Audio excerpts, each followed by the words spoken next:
How much homeowners insurance you need comes down to four things: what it would cost to rebuild your home, replace your belongings, cover temporary housing costs, and protect your finances from liability claims.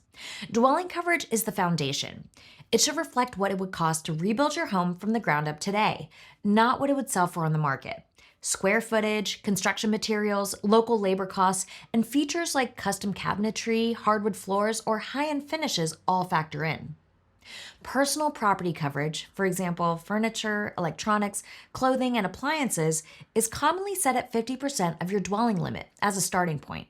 Adjust based on what you actually own, especially if you have high value items.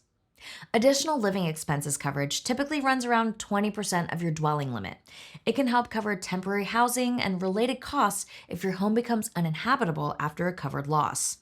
Liability coverage can protect your finances if you're found at fault for someone getting injured on your property, or if you cause damage to someone else's property.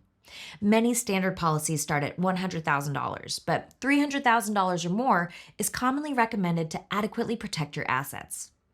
Your dwelling limit is worth revisiting annually. Building costs rose substantially in recent years, and a limit that isn't updated may leave a significant gap in coverage.